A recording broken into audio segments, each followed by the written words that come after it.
Provocation, that's getting angry, being offended, getting hurt, being infuriated, irritated, being annoyed. These are one of the cheapest, easiest ways that the darkness uses to get people who are trying to walk in their purpose, people who are walking in the light. What I've come to realize is that the moment you awaken to who you are, the moment you make up your mind to live a life of purpose, the darkness starts to throw things your way that are meant to distract you, things that are meant to take you away from your path of purpose, take you away from your path of light. And one of the cheapest, one of the easiest ways it gets that is through offense. What I've come to notice, even from my own experience, is that it's almost like things start to happen that will naturally offend you, things that will annoy you, things that will hurt you. But I've seen that taking offense is a decision. Being angry, getting angry, being hurt is a decision that you can. It's something you can decide. No matter what someone says to you, no matter how annoying, no matter what someone does to you, you can decide either to take offense or not. The moment you fall into that trap and get angry, it becomes a vicious cycle from there. So first of all, as a reawakened spirit who is trying to find his way back to God, who is trying to retrace his step, to find his path back to light, you need to be very careful about provocation, about getting angry, about being annoyed. No matter what anyone does or says to you, I want you to remember that taking offense is a choice. You can choose whether to be angry about it or not.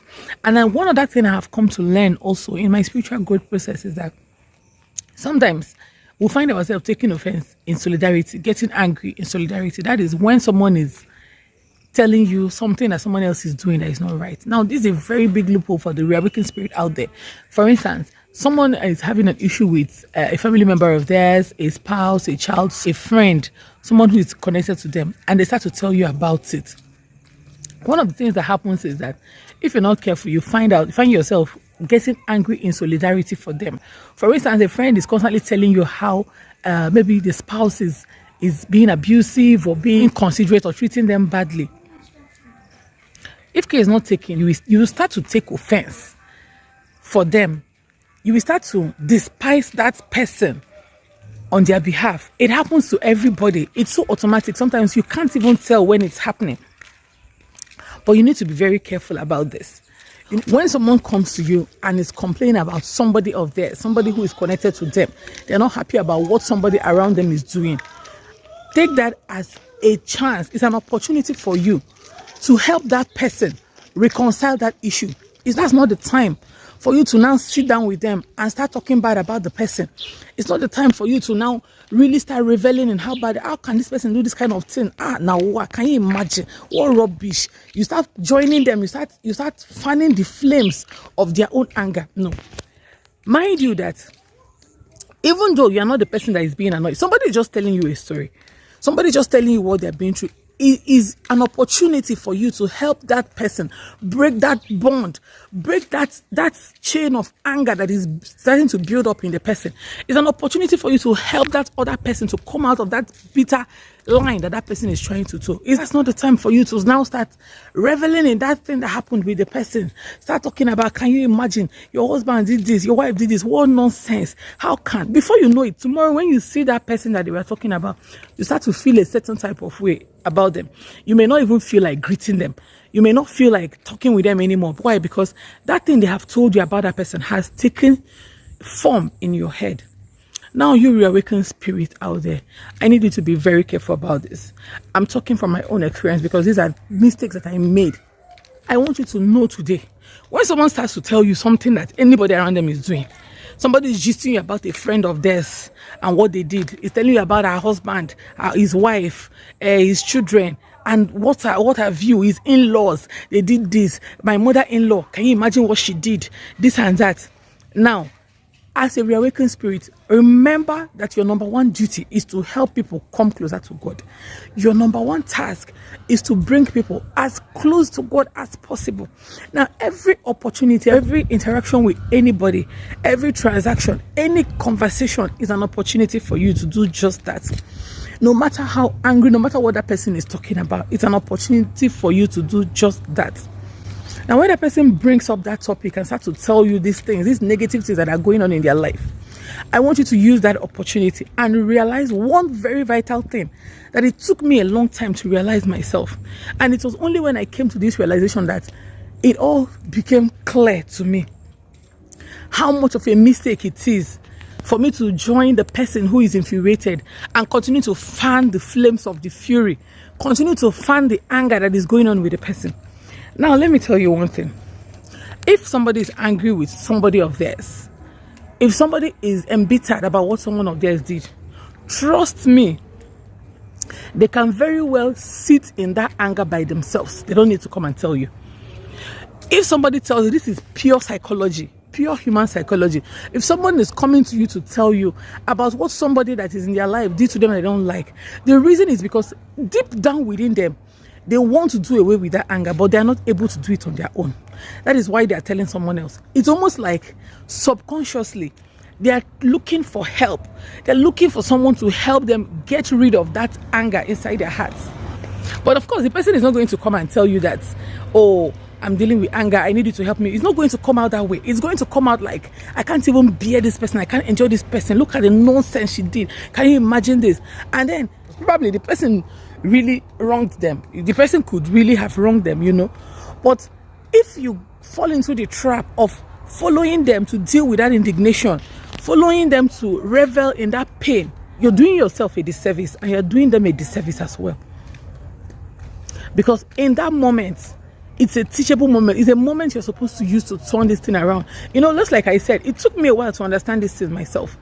It took me, and the moment I understood it and started to apply it, it was like magic. I couldn't believe my eyes. I couldn't believe my eyes. I was like, truly, this is pure psychology. That when people start to tell you what is going on with their lives, things that people around them are doing wrongly to them, it is not an opportunity for you to sit down with them and start fanning the flames of the anger. That is a time for you to help them come out of that anger. So I'll use myself an example. It happened that a friend of mine was telling me she's having this terrible experience with her spouse and all that. And then at this point in time, I had made this mistake several times. You understand? And I had come to the point where I had prayed and asked the Lord to help me on this part, because I realized that when friends tell me things that are going on in their life or what someone else is doing wrongly in their lives, I fall into the trap of following them to be angry with that person subconsciously without even knowing. I join them to be angry with the person. So tomorrow when you now see that person, you won't even want to deal with the person, because already that person is a write-off in your head based off of what another person told you. Okay, so when I apply this thing, I realized that for this person to be telling me this experience that she's having with her spouse, of course, it's not like the person has written off her spouse. She's ready to give up the spouse. That's not the case. The reason why people will tell you these things is because they actually want to get rid of the pain inside their heart. If not, anybody can sit down and be very, very angry on their own without getting you involved. Anytime someone comes to you to tell you about a negative experience they're having with people around them, mind you, subconsciously at the back of their minds, deep down inside them, it is a cry for help. They need you to help them let go of that anger. So what are you supposed to do at that moment? That is not the moment for you to start reminding them of all the nonsense that person has done. To start following to say, can you imagine? What rubbish. In fact, you're even the one that allowed them to try that nonsense with you. If it was me, I would have. That's not the time for you to do all that. It is time for you to remind that person of the good sides of the other person. That in that moment, in that heated moment of anger, that person has probably forgotten. So when someone is now telling you, oh, my friend did this, my spouse did this, my children, my in-law did this, my mother-in-law did this, that is time for you to start reminding them, my dear, sometimes these things it may just be that the person didn't understand you. Remember the other time, the person did so and so. That is to show you it's not like that person is a bad person. It was just probably the person misunderstood you at this point in time. Start to give them pointers. Start to give them hints. Start to draw them towards the line of realizing that it is not that the world has not ended, and it's not as if that person is a devil. Try to help them realize that this could just be a mere misunderstanding. You will be shocked. That person that was shaking, ranting and raving, that this person did it, you will be shocked how the person will just calm down. That is to show you that truly, It was not as if that person is so much interested in the anger, in the quarrel, or in the whole hula baloo. The person is just making a cry for help. That is why the person is telling you. That's what I have come to realize. So now I don't make that mistake anymore. There are two things I can advise you from my own experience. When you start to tell me something that somebody did to you that is wrong, is either I stop you right there in your tracks, stop that conversation, or I try to let you see the other person's point of view. There are definitely things that inform that person's behavior which you are not putting into consideration. So I will try to see that person's point of view and present it to you in a way that will help you calm down with the anger. Realize that this could just be because of different perspectives. That is why you are experiencing this anger.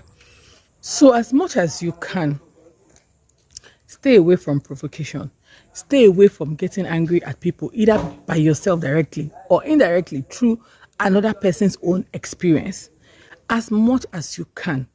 Whenever someone does something to you, then you can feel your temper rising. You can feel your emotions shifting. That is the time to pull yourself together. If at that point you're not able to make complete turnaround, say a prayer. Say a prayer and ask the Lord to help you to make the right choice at this moment. Offense and provocation is one of the cheapest traps of the darkness. It's one of the cheapest traps that he uses to set for reawakened spirits, people who are on their path of purpose, people who are on their path of life. Next time someone comes to you to complain about what someone is doing, that is an opportunity for you to help that person break the bond of anger, break that chain of bitterness, and bring that person closer to God. Bring that person out of the mouth of darkness. That bitterness, that anger, that quarrel, the person is already going close to something that me and you know is not of the light. Tomorrow you'll be surprised. That person that was ranting and raving will be the person telling you thank you. Like if not, thank God, it's because of the way you explained that thing to me. That's how I was even able to calm down, because at that point my head was just, that is how it usually is. Know you that as an awakened spirit, every interaction with anybody is an opportunity for you to help that person come, even if it's 1 inch closer to God.